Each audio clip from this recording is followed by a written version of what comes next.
Welcome back to The Price of Business. I am your host, Kevin Price, talking to you about you and your business. You know, it dominated the headlines for quite a while, but now we're all scared of Ebola. And don't get me wrong, Ebola is bad. But let me tell you, ISIS is unbelievable. And America seems completely unprepared. I think our response to ISIS has been almost laughable. And we've got a guest on who's kind of going to give us some perspective on why we should all be very alarmed. John Horvat II is a scholar, researcher, educator, international speaker, and author of Return to Order, From a Frenzy Economy to an Organic Christian Society.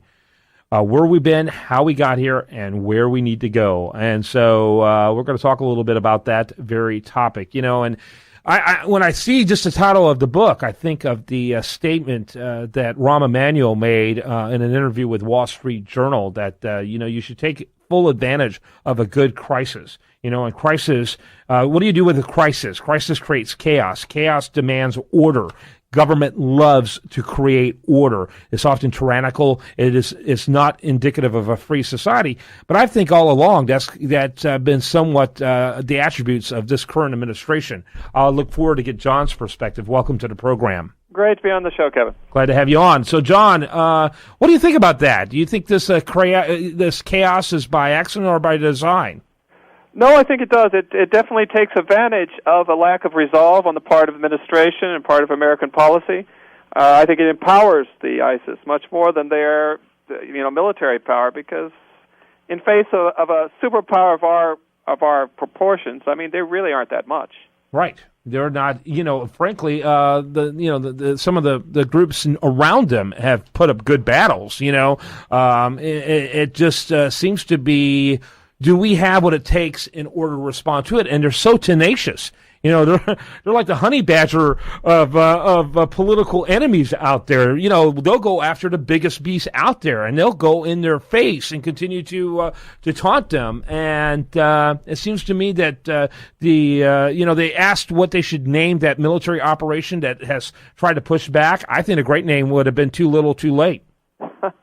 Very much so, very much so. And they one of the things I think that they really are expert at is psychological war, much more than actual war, because they understand that you can win much more on the battlefield of YouTube than on the battlefield of Iraq. Yeah, well, you know what? And they learned that by watching what happened with the Vietnam War and the way it unfolded. I mean, that was lessons for people conducting war for generations to come. Right. I mean, what we have all the right principles. It's just that we're not utilizing them. It's politically incorrect not to proclaim them and to proclaim them softly, and so we're almost at a disadvantage. Yeah, almost. Maybe we are. I mean, and it's really self-crippling, isn't it? It is. It is. One of the things that I observe about this whole thing is that. Everybody's talking about not what is believed by them, but how it's believed. The intensity of their belief, and so not its radical message. So, anyone who believes anything strongly is bad, and a lot of times this is the message that comes through, and that's absolutely not true. I mean, they have the wrong message, and it's the message, not the intensity of the belief that's the problem. Yeah, by the way, you've been on my program before. I just remembered. You did a great job. I love what you talk about. You're involved with a group called Tradition, Family, and Property. Yes, and they're a great organization. But you've been on the program before. I love what you talk about. Great. No, I remember. Yeah, exactly.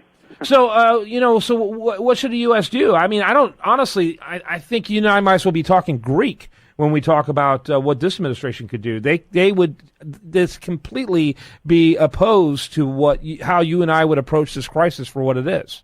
Right. I mean, what needs to be done is that our ideas need to be expressed rationally, strongly, and unapologetically. And we have those ideas. We have the rule of law. We have a strong moral code. Well, we had a strong moral code, let's say.